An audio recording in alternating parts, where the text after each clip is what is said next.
এইবারের আইএসএলে জয়ের হ্যাটট্রিক হলো না ইস্টবেঙ্গলের।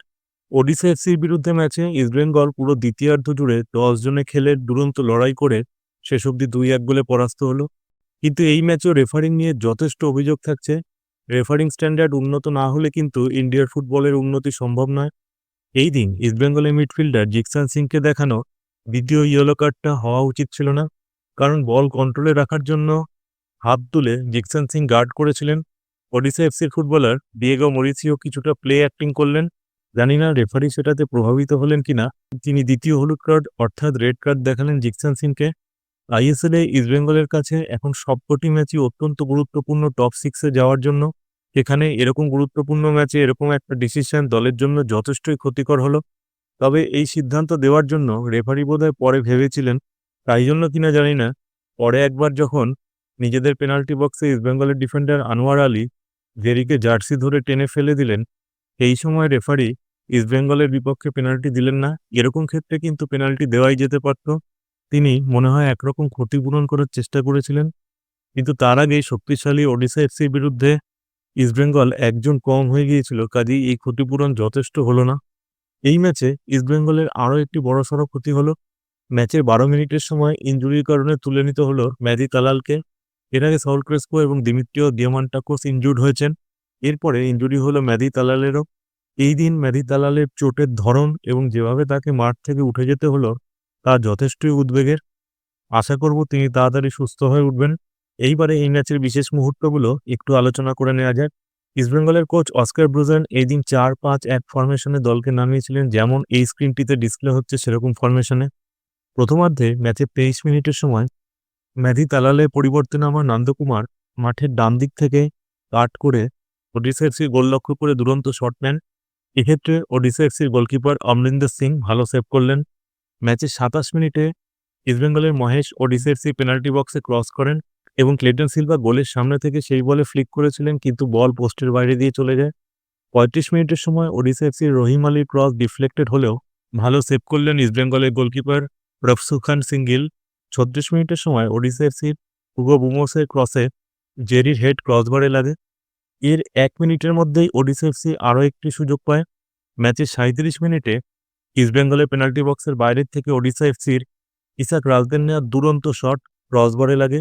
৪১ মিনিটে ওডিশা এফসির আহমেদ জাহুর নেওয়া কর্নারে দুরন্ত ফ্লিক করেছিলেন হুগো বুমোস। তার ফ্লিক থেকে বল গোলে যাওয়ার মুহূর্তে দুরন্ত সেভ করলেন ইস্টবেঙ্গলের গোলকিপার রফসুখান সিং গিল। ৪২ মিনিটের সময় রেফারি ইস্টবেঙ্গলের মিডফিল্ডার জিকসান সিংকে দ্বিতীয় হলুদ কার্ড অর্থাৎ রেড কার্ড দেখালেন। এই সিদ্ধান্তটি একেবারেই অনুচিত বলে মনে হয়েছে। এই সিদ্ধান্তটি নিয়ে এই ভিডিও শুরুতেই আলোচনা করেছি। প্রথমার্ধের শেষে ম্যাচের ফল ছিল ০-০। দ্বিতীয়ার্ধে ম্যাচের ৫৩ মিনিটের সময় গোল করে এগিয়ে যায় ১০ জনের ইস্টবেঙ্গল।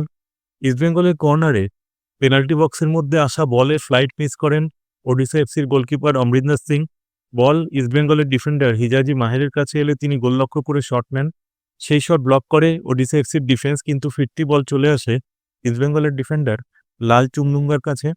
তার জোরালো শট ওডিশা এফসির জালে জড়িয়ে যায়। কিন্তু এরপরে ইস্টবেঙ্গলের লিড বেশিক্ষণ স্থায়ী হলো না। ম্যাচের ৫৫ মিনিটের সময় ইস্টবেঙ্গলের পেনাল্টি বক্সের বাইরে মহেশ বল ক্লিয়ার করার বদলে অহেতুক বল হোল্ড করলেন এবং ওডিশা এফসির ইসাক রালতে সেই বল ছিনিয়ে নিয়ে দারুণভাবে পাস দেন জেরির উদ্দেশ্যে।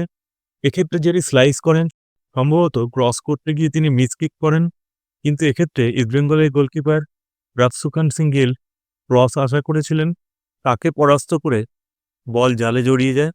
কিছুটা ভাগ্যের সহায়তায় ওডিশা এফসি এই গোলটি পরিশোধ করল।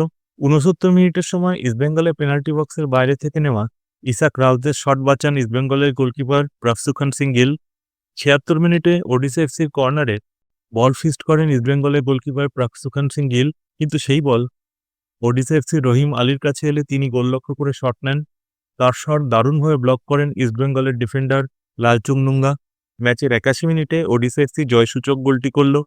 মাঠের বাঁ প্রান্ত থেকে ওডিশা এফসি ডিয়েগো মরিসিও দ্রুতগতিতে বক্সে চলে এসে পেনাল্টি বক্সের মধ্যে পাস দেন আগুয়ান হুগো বুমোসের উদ্দেশ্যে। চলতি বলেই হুগো বুমোসের শট ইস্টবেঙ্গলের গোলকিপার রফসুখান সিং গিলকে পরাস্ত করে জালে জড়িয়ে যায়।